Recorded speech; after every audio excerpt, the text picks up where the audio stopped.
جاری ہو گئے چل گئے. اب آرمی چیف صاحب کی کل تقریر ہو گئی, ٹکر جاری ہو گئے چل گئے.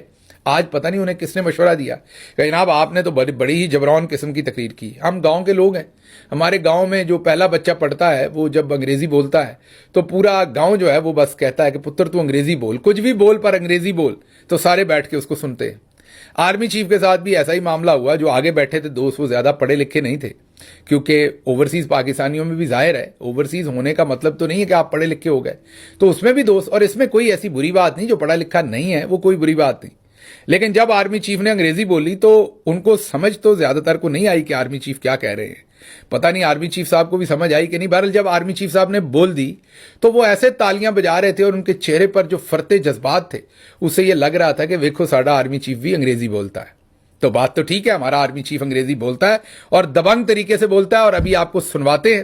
انہوں نے پہلی بات کہی کہ اللہ میاں قرآن میں کہتا ہے کہ اے ایمان والو, جب تمہارے پاس کوئی فاسق سٹوری لے کر آتا ہے تو تم تحقیق کرو. اور آپ کا سوشل میڈیا, انہوں نے کہا کہ لیکن یہاں تحقیق نہیں ہوتی, آپ کا سوشل میڈیا کہتا ہے فارورڈڈ ایز ریسیوڈ, تحقیقات کرنے کی ضرورت نہیں ہے, بس اسے آگے چلاؤ. یہ آرمی چیف صاحب نے کہا. کیسے کہا سنیں. آپ کا جو ہے وہ مذہب کلیئرلی سورہ احزاب جو ہے جا کے کھولیں پڑھ لیں, اس کو اس میں کلیئر لکھا ہوا ہے. مطلب قرآن سے زیادہ ٹروتفل چیز تو ہمارے لیے کوئی نہیں ہے نا.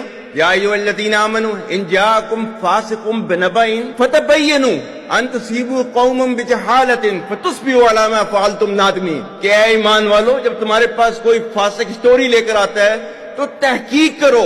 یہ نہ ہو کہ تم اپنی جہالت میں کسی کا نقصان کر دو اور تمہیں اس کے اوپر ندامت اٹھانی پڑے. دس از یور قرآن. اور آپ کا سوشل میڈیا کیا کہتا ہے؟ فارورڈڈ ایز ریسیوڈ. اور یہ تحقیق کرنے کی ضرورت نہیں ہے, بس اس کو آگے چلاؤ. سن لیا آپ نے. اب آرمی چیف صاحب پورے احترام سے آپ کے سامنے گزارش ہے کہ بی بی سی نے, ڈی ڈبلیو نے, تمام اداروں نے تحقیق کر کے کہا کہ 26 نومبر کو جو لوگوں کو قتل کیا گیا اس میں ہمارے ملٹری سے ریلیٹڈ ادارے بھی شامل ہیں, ہماری انٹیلیجنس ایجنسیز بھی شامل ہیں, اور لوگوں کو سیدھی گولیاں مار کے قتل کیا گیا. اب یہ انہوں نے تحقیق کرنے کے بعد, لیکن آپ کے کہنے پر, اور ظاہر ہے کیونکہ قرآن کریم پر بھی ہے, قرآن کریم کے اندر بھی یہ ہے, اور آپ نے بھی اسے ری انفورس کیا ہے اپنے خطاب کے اندر, تو متی اللہ جان تحقیق کرنے پہنچے بیچارے.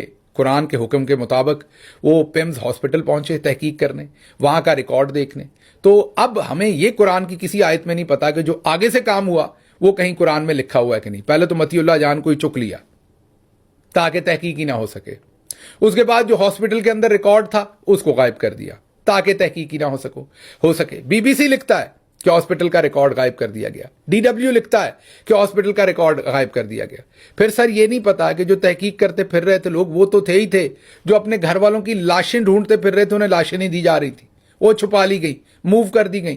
بعد میں جعلی جھوٹے ایفیڈیوٹ لے کے ان سے لاشیں دی گئیں کہ ہمارا لڑکا تو وہاں شہر میں کسی اور کام سے گیا تھا, احتجاج میں تو گیا نہیں تھا, گولی لگ کے نہیں اس کی شہادت ہوئی, یہ حادثے میں فوت ہوا ہے. ریکارڈ ٹیمپر کر دیے گئے, جھوٹ بولا گیا. فارورڈڈ ایز ریسیوڈ نہیں سر, ڈیڈ باڈیز فارورڈڈ ایز ریسیوڈ نہیں ہوئی سر. اگر ڈیڈ باڈیز فارورڈڈ ایز ریسیوڈ ہو جاتی نا سر تو لوگوں کو سمجھ آ جاتی. ڈیڈ باڈیز کہیں اور فارورڈڈ ہو گئیں سر, وہ ایز ریسیوڈ نہیں تھی, وہ کہیں اور فارورڈ ہو گئی.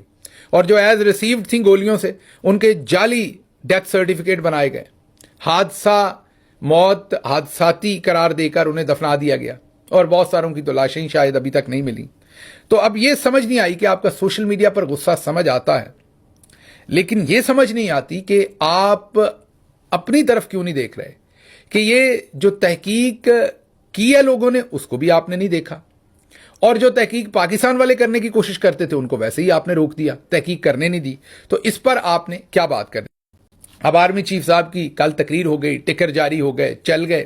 آج پتہ نہیں انہیں کس نے مشورہ دیا کہ جناب آپ نے تو بڑی ہی جبران قسم کی تقریر کی. ہم